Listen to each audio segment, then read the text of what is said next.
क्या Indian media वापस danger में है? क्या हम गोदी मीडिया 2.0 देखने वाले हैं? शायद नहीं।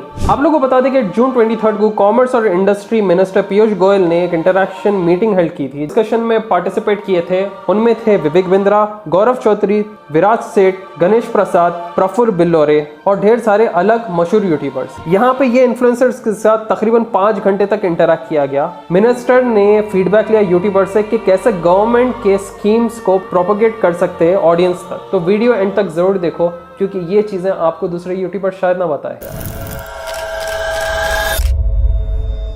अब ये क्या नई चीज हो रही है और यहाँ पे यूट्यूबर्स को लेके गवर्नमेंट ऑर्गेनाइजेशन क्या डिस्कशन किया जा रहा है? आप लोगों को बता दो कि पूरे यूट्यूबर्स के फॉलोअर्स अगर मिलाए तो 300 million subscribers, 78 million Facebook followers हो रहे हैं कलेक्टिवली। आप लोगों को तो मालूम होगा बियर बाइसेप्स का पॉडकास्ट, जो कि है इन कोलैबोरेशन विद MyGov, एक ऐसे टाइम पे जिधर लाइक शेयर्स इन्फ्लुएंस करते हैं लोगों को। आप लोगों को बता दें कि सोशल मीडिया पे उतना ही पॉलिटिकल कैंपेन स्ट्रांग होता है जैसे ऑन ग्राउंड कैंपेन्स चलते रहते हैं। पॉलिटिशियंस ना ही सिर्फ ग्राउंड पॉलिटिक्स खेलते हैं बल्कि सोशल मीडिया का भी अधिक इस्तेमाल करते रहते हैं। रिसेंटली यूट्यूबर रणवीर अलाहाबादिया ने, जिससे आप बियर बाइसेप्स के नाम से जानते हैं, बीजेपी के मिनिस्टर्स इंटरव्यू करना शुरू किया उसके पॉडकास्ट में, जैसे राजीव चंद्रशेखर, जयशंकर, स्मृति ईरानी, पीयूष गोयल। तो बैक टू बैक यहाँ पे बीजेपी मिनिस्टर्स को पर्टिकुलरली यहाँ पे इंटरव्यू किया जा रहा है। अब हैरानी क्या होती है कि एक ट्विटर यूजर जिसका नाम है अपर गुप्ता और जो कि फाउंडिंग डायरेक्टर है इंटरनेट फ्रीडम फाउंडेशन का, ये पॉइंट आउट किया कि अलाहाबादिया के इंटरव्यूज वो को प्रेजेंटेड बाय MyGov, एक गवर्नमेंट एजेंसी। और गुप्ता ने ये पॉइंट आउट किया कि मार्च 7 को एक टेंडर डेट किया गया था, रिक्वेस्ट फॉर इम्पेलमेंट, जिधर पर्टिकुलर सिलेक्शन किया जा रहा है इन्फ्लुएंसर मार्केटिंग एजेंसीज का माई गवर्नमेंट MyGov के स्कीम्स को प्रोपेगेट करने के लिए। तो क्या ये बियर बाइसेप्स की चीज वही सेम टेंडर का एक हिस्सा है? तो यहाँ पे बियर बाइसेप्स और इसकी टीम कहती है कि हमारा ये इंटरव्यूज का और वो मार्च 7 के गवर्नमेंट के टेंडर को लेके कुछ नहीं, हमारा लेना देना नहीं है। हम पॉलिटिकली तैयार नहीं है कोई भी पॉलिटिकल पार्टीज को अभी प्रेजेंट करने के लिए, ना ही हमारा प्रिपरेशन किया गया है। बियर बाइसेप्स और उनकी टीम ने ये बताया कि इन्हें ये चीजों के लिए कोई पेमेंट्स नहीं मिले आज तक, और यहाँ पे ये जो सीरीज चला रहे हैं ये एक पार्टनरशिप अरेंजमेंट के फॉर्म में, ट्रैवल स्टे वगैरह का गवर्नमेंट पैसा उठा रही है और ये लोग प्रोडक्शन पूरा बियर बाइसेप्स की टीम कर रही है। मगर आप लोगों को बताते कि इसके पॉडकास्ट में पर्टिकुलर मिनिस्टर्स के ही सिर्फ इंटरव्यूज क्यों हो रहे हैं, और इंटरव्यूज के दौरान एक ऐसी चीज आती है जिधर एक ट्विटर यूजर नीमो ताई ने यह बताया कि जब ये लोगों ने एक वीडियो अपलोड किया जिसका नाम है इंदिरा गांधीज अनटोल्ड स्टोरी, तो यहाँ पे ये ट्विटर यूजर ने ये पब्लिश करके बोला कि क्या ये रियल में गवर्नमेंट स्कीम्स को लोगों तक पहुंचा रहे हैं या बस अपना पॉलिटिकल प्रोपेगेंडा और एजेंडा लोगों पे ठोक रहे हैं। क्योंकि सिंपल सी चीज है, आप यूट्यूबर इन्फ्लुएंसर यूज करो और अपना कोई पर्टिकुलर आइडियोलॉजी ये यूट्यूबर्स के थ्रू वो लोग उन आम ऑडियंस पे इंपोज कर रहे हैं। तो यहाँ पे क्वेश्चन ये अराइज होता है कि does the Modi government now want to make YouTubers and digital media who used to question the establishment till now into Godi media, मतलब यूट्यूबर्स सोशल मीडिया इन्फ्लुएंसर्स को यूज करके गोदी मीडिया 2.0 बनाए। वेल, आप क्या डिसाइड करते हैं? और हैरानी के बाद हम आपको आगे बोलेंगे।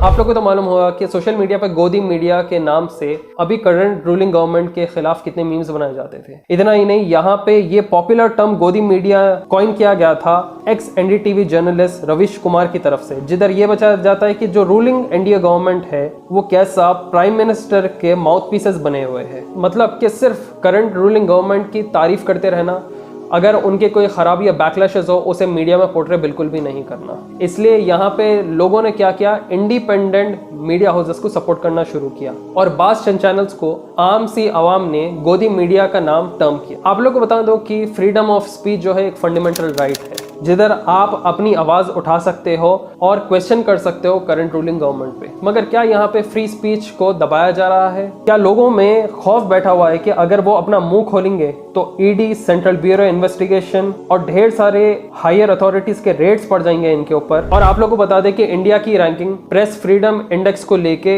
इतनी बुरी हो चुकी है कि वो 180 कंट्रीज पे 150th रैंकिंग पे होती है। आप लोगों को तो रिसेंटली मालूम होगा कि BBC के डॉक्यूमेंट्री को भी कैसा इंडिया में बैन किया गया था, जो कि हमारे करंट प्राइम मिनिस्टर पे बनाई गई थी। आप लोग को बता दूं कि मशहूर मीडिया हाउसेस जो आज के टाइम पे कोई पर्टिकुलर पार्टी का साथ देते हैं तो वो लोग एक ही साइडेड स्टोरी चलाएंगे। और ऐसा चलेंगे कि उनका भी जो है सॉलिड जेब बढ़ता रहे। रिपोर्ट्स के हिसाब से 2019-2020 फिस्कल ईयर में सेंट्रल गवर्नमेंट तकरीबन 1.95 करोड़ रुपीस एडवर्टाइजमेंट पे खर्ची थी, वो भी पर डे। आप लोग सोचो, गवर्नमेंट एडवर्टाइजिंग पे पैसे खर्च रही है उनके पॉलिटिकल पार्टी को प्रमोट करने के लिए, और इतना ज्यादा पैसा ये किसका पैसा है? टैक्स पेयर्स का। तो हमारे पैसे को यूज करके एडवर्टाइजमेंट चल रहे एक पर्टिकुलर पार्टी पे। इतना ही नहीं, रिपोर्ट्स ये भी बताता है कि large state party advertising budgets India state और central governments majority media companies पे कंट्रोल रखती है। तो मतलब इससे यह है कि पैसा भी खर्च हो रहा है और मीडिया में वही बताया जा रहा है जो कि पर्टिकुलर पॉलिटिकल पार्टी बताने को कह रही है। मीडिया में आप देखेंगे कि करंट रूलिंग गवर्नमेंट की पीआर कितना ज्यादा पैसा खर्च करती है और इनकी न्यूज कवर अप करते रहती है। आप लोग देखेंगे यहाँ पे 2-3 एग्जांपल्स, अगर आप गौर किए तो एग्जांपल नंबर 1 में है PM Modi launches sea plane service in Gujarat. दूसरी ओर पे अगर आप दूसरा मीडिया हाउस देखें तो यहाँ पे दूसरी चीज बताई जाती है कि PM's much touted sea plane service in Gujarat fails to take off. दूसरा एग्जांपल है prime minister Narendra Modi releases 8 cheetahs in Madhya Pradesh Kuno national park. दूसरी ओर पे अगर आप दूसरा मीडिया हाउस देखें तो यहाँ पे आपको देखने को मिलेगा चीता Sasha dies due to kidney ailment in Madhya Pradesh Kuno's national park. तो ऐसे कई सारे हंड्रेड्स ऑफ एग्जांपल्स है जिधर एक न्यूज में एक स्टोरी और दूसरे न्यूज में दूसरी स्टोरी सिर्फ बताई जाती है। सिक्के के 2 हिस्से होते हैं, मगर सिक्के का एक ही हिस्सा फायदे के लिए और दूसरा वाला कभी दिखाया नहीं जा रहा है लोगों को। हिटलर्स नाजी की एक स्ट्रैटेजी थी द इल्यूजन ऑफ ट्रुथ। ये एक बहुत ही खतरनाक प्रोपेगेंडा था जो कि हिटलर और उसकी पार्टी यूज करती थी। Repeat a lie often enough and it becomes the truth. ये एक लॉ है प्रोपेगेंडा का जो कि एट्रीब्यूट किया गया था नाजी जोसेफ की तरफ से। मतलब झूठ इतना बोलो कि वो आखिर में लोगों को सच दिखे। अब देखो, अगर आप लोग को मूवीज, शोज या कोई भी यूट्यूब पे वीडियोस लगातार एक ही चीज प्रोपेगेंडा करते गए तो दिमाग में आखिर वो एक बार हिट करेगा ही और उसके बाद लोग जो है वो चीज को मानना शुरू कर देते हैं। फॉर एग्जाम्पल, भारत खतरे में है, माइनॉरिटीज का पॉपुलेशन बढ़ते जा रहा। अपने इंडिपेंडेंस के बाद से लोगों के बीच ऐसे कभी सोच नहीं आई, मगर आजकल 2014 के बाद मीडिया में ये चीज इतनी चलाओ कि लोग सोचना शुरू करें, अरे भाई क्या हम वाकई में खतरे में? इतने सालों से खतरे में नहीं रह के सडनली कैसा इंडिया खतरे में आ जाता? अच्छा, आप लोग गौर करना, इंडियन मीडिया का काम क्या है? न्यूज पोर्ट्रे करना, अनबायस्ड रहना, किसी के बारे में स्पेशली तारीफ नहीं करना, किसी के बारे में गलत बुराई नहीं करना। पहले देखो वो न्यूज कौन से पार्टी से बैक्ड अप है। दूसरी चीज, इसके बाद न्यूज देखने के बाद आप तोले की हकीकत क्या है, झूठ क्या है, और उसके बाद सही डिसीजन लीजिए और आप परफेक्ट डिसीजन मेकर बन सकते हो इस ऑडियो बुक को सुन के, जिधर आपको बिहेवियर सिखाया जाता है, दिमाग के 2 सिस्टम्स को कैसा कंट्रोल कर सके, जिसमें एक कॉन्शियस है और दूसरा है ऑटोमेटिक। और क्या आप लोग को इंडियन मीडिया की जर्नी पता है? पहले के टाइम पे जो है कॉम्पिटिशंस हुआ करते थे Indian media. Majority Indian media को आप गौर करेंगे कि ये लोग किसी के माउथपीस है। असल में जर्नी इंडियन मीडिया की 15 मिनट से आजकल 24 घंटे हो चुकी है।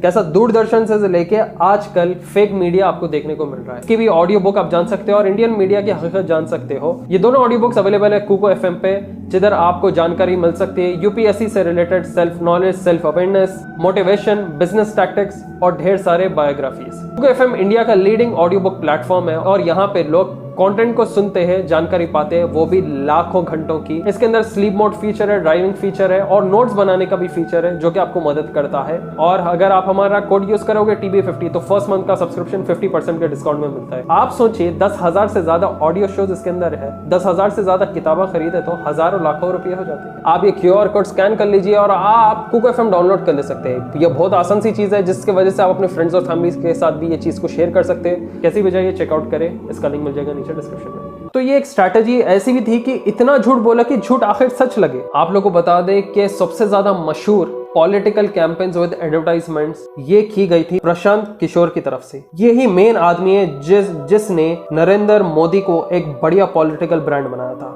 ये एक इंडियन पॉलिटिकल स्ट्रेटेजिस्ट है जिसका पहला मेजर पॉलिटिकल कैंपेन 2011 में हुआ था नरेंद्र मोदी को सीएम के पोजीशन के लिए रीइलेक्ट करने के लिए गुजरात में। प्रशांत किशोर ने एक बेहतरीन स्ट्रेटेजिस्ट ग्रुप बनाया। उसके ग्रुप में ग्रेजुएट्स थे, कई सारे इंस्टीट्यूट्स और मल्टीनेशनल कंपनीज के, जो कि मिलके काम कर रहे थे मोदी के 2014 इलेक्शन कैंपेन के लिए। और इसके ग्रुप का नाम था citizens for accountable governance, CAG, और लेटर ऑन जिसका नाम IPAC किया गया और IPAC का ऑर्गेनाइजेशन एस्टैब्लिश हुआ था। और यही सेम IPAC का आप कई सारे एडवर्टाइजमेंट्स देखे थे होंगे जब आंध्र प्रदेश में इलेक्शन चल रहा था और जगन मोहन को यही IPAC सपोर्ट करते हुए CM बनाया था। जी हाँ, IPAC की तरफ से ही जगन मोहन के एडवर्टाइजमेंट चल रहे थे कि जगन को सपोर्ट करो और आंध्र प्रदेश का सीएम बनाओ। और आप लोग गौर करो अब एपी का सीएम कौन है। तो देखो स्ट्रैटेजी होती है, एडवर्टाइजमेंट होता है, मीडिया बहुत पावरफुल चीज खेलता है आज के जमाने में। वो लोगों के दिमागे पलटाता है और इलेक्शन एक बार होता है उसके बाद तो लोग भूल जाते हैं, सब अपनी जिंदगी मसरूफ हो जाता है। फिर इलेक्शन जैसे नजदीक आता आप लोगों को तो मालूम है कि क्या क्या होता है। रिपोर्ट्स के हिसाब से बताया जाता है कि किशोर बीजेपी के साथ काम किया, जेडीयू, आईएनसी, आप, डीएमके, टीएमसी, वाईएसआरसीपी पार्टी। तो देखो अगर आप लोग गौर किया, स्टार्ट में इंडियन मीडिया हाउसेस, अब टीवी देखना लोग बंद कर दिए, यूट्यूब, सोशल मीडिया ज्यादा यूज करे, तो सोशल मीडिया इन्फ्लुएंसर्स, यूट्यूबर्स को यूज करना, अपने कुछ चीजें प्रोपोगेट करना, अपना एजेंडा, आइडियोलॉजी, प्रोपोगंडा फैलाना, यूज करना इनके प्लेटफॉर्म्स को और अपनी आइडियोलॉजी आम ऑडियंस पे फोर्स करना। क्या ये सही बात है? क्योंकि आप लोग गौर कीजिए, मीडिया के तरफ से ही ऐसे घटिया प्रोपोगंडा पॉलिटिक्स के फैलाए जाते हैं जिसकी वजह से कम्युनिटीज के बीच में हेटरेट एक दूसरे के लिए शुरू हो जाता है। हमने हमारे प्रीवियस वीडियोस में बताया है कि कैसा मूवीज को यूज करके इस्लामोफोबिया स्प्रेड कर रही है लोग लोगों में, जैसे कश्मीर फाइल्स हो, 72 हो रहे रहो। अब देखो लोग भी आखिर क्या हुए, बेजार हो गए, मूवीज देखना बंद कर दिए। ये लोग क्या किए, ओटीटी प्लेटफॉर्म से शिफ्ट होना शुरू हो गए। लोग जो है मीम पेजेस देखना शुरू किए, सोशल मीडिया इन्फ्लुएंसर्स, यूट्यूबर्स, ताकि वहां पे इन्हें जेन्युइन न्यूज मिले। मगर अब आखिरकार जब यूट्यूबर्स और सोशल मीडिया इन्फ्लुएंसर्स को भी पर्टिकुलर पॉलिटिकल प्रोपेगेंडा को फैलाने के लिए यूज किया जा रहा है, तो आखिर हम भरोसा किस पे करें? कौन है जो कि हमें हमेशा हकीकत बताते रहेगा? हमारा कौन सा सोर्स हो सकता है एक अनबायस्ड न्यूज को सुनने के लिए? ये बस आप डिसाइड कर सकते हैं अपना दिमाग चलाते हुए। तो देखो हम लोग जो ये वीडियोस बनाते हैं, हम लोग जो आप लोग के आगे हकीकत रखते हैं कि जो भी आप चीज़ देख रहे हो उसमें अंधा बिलीफ नहीं करना। हर चीज़ के दो पहलू रहते हैं और आप अपना दिमाग चलाना चाहिए कोई भी न्यूज़ को कंज्यूम करने से पहले। तो होप आप लोग को ये वीडियो पसंद आया हो, जो कि बहुत ही इंपॉर्टेंट चीज़ आज के वक्त में आपके आगे पेश हो रही है। ज़्यादा से ज़्यादा शेयर करिए इसे व्हाट्सएप स्टेटस में, व्हाट्सएप ग्रुप्स में, फेसबुक में, इंस्टाग्राम पे, और बताइए लोगों को कि कैसा यूट्यूबर्स और सोशल मीडिया इन्फ्लुएंसर्स को भी इनफिल्टर किया जा रहा है। नए चैनल को please make sure to subscribe और कमेंट करके बताइए कि आप अगला वीडियो क्या देखना पसंद करेंगे। एक लाइक ठोक दीजिए। वीडियो एंड करने से पहले आप लोग को याद दिला दे कि कोको एफएम को कैसे भी ट्राई आउट करें। TB50 कोड यूज करें, 49 रुपीज में 10,000 प्लस ऑडियो बुक्स पे एक्सेस पाइए। फिर मिलेंगे जल्द एक नई वीडियो के साथ। दुआ में याद रखिए। मैं टिल देन टेक केयर, सलाम अलैकुम।